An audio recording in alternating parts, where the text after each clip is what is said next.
Great, welcome back. So in this video we're going to talk about the importance of crisis communication. And crisis communication is something pretty funky, and if you can, hopefully you can see. So we'll look back at our stakeholder model, okay? Think of it like this. Different kinds of stakeholders require different kinds of information and different kinds of communication. Let me give some examples to illustrate.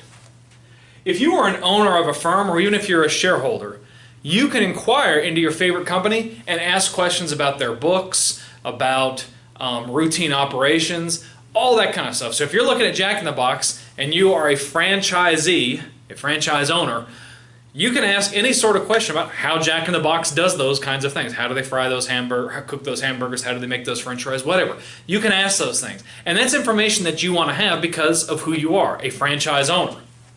Okay? If you're a shareholder, you have absolutely the right. In fact, the companies have a legal obligation to disclose this kind of information about financial operations. Okay? As a shareholder, that's something you want to know. As an employee, you want to know about employee benefits, pay, what's going to happen to your particular status. So Jack in the Box will communicate differently with owners versus employees, right? Customers, especially with Jack in the Box, want to know if the food is going to be safe to eat. Okay? That's going to be their number one priority, which may not be the number one priority of the owners, shareholders, because that's kind of a little bit removed. Same thing. The government is always worried about re-election, safety, and the law. They're going to ask those kinds of questions. Suppliers, communications, etc. Right? So who you communicate and how you communicate with those stakeholders is a function of their identities and their interests.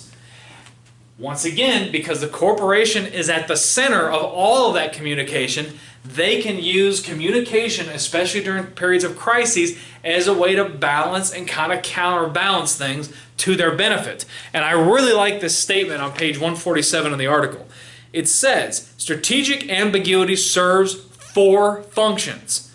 It promotes unified diversity. In other words, during a crisis, everybody's got to come to Jack in the Box to look to them. Okay? And this is strategic ambiguity in crisis communications. Okay? Let me just back forward. What is strategic ambiguity, by the way? That means when people use ambiguity in a deliberate way that works to the benefit of the corporation. You use ambiguity to your advantage. Okay? And so strategic ambiguity in crisis communication, once again, promotes unified diversity, especially during a crisis, i.e. everybody looks to Jack in the Box to help them figure out what's going on. It preserves privileged positions. In other words, Jack in the Box maintains its position because it has all the facts and all the cards, and they choose what to communicate to which stakeholders and why. It's deniable. In other words, they can phrase it to the owners in one way, the same information, and a different way to employees, customers, etc., and they say, well, we didn't exactly mean it like that. Well, no, you've misinterpreted. No, we didn't know because we've communicated the same facts to different people in different ways. So it enhances your deniability, which again serves to benefit the corporation, although as we're going to talk about in this case, not necessarily to the benefit of the stakeholders. And it facilitates organizational change, right?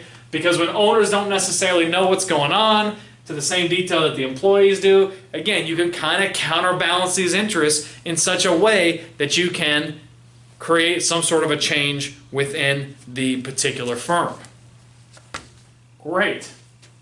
So we talked about the importance of crisis communication, okay, or at least strategic ambiguity in crisis communication.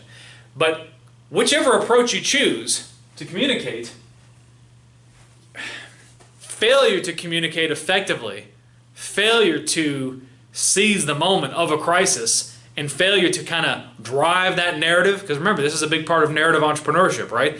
Failure to drive that narrative and create your own, supplementary or replacement narrative is going to have very negative consequences for the firm. And that's what we're going to talk about in this evidence, intent, and locus in the next videos. We're going to talk about why this is important. Okay? And what Jack in the Box did is they weren't all that proactive, they were kind of more reactive. Well, they were reactive with certain stakeholders and they were proactive with other stakeholders, and that wound up not working out too well for Jack in the Box. We're going to talk about that in the next videos, but the following video, we're going to talk about how Jack in the Box used contradictory evidence to support its claims. Hope you enjoyed this video. If you did, give me a like, subscribe, comment below. Thank you.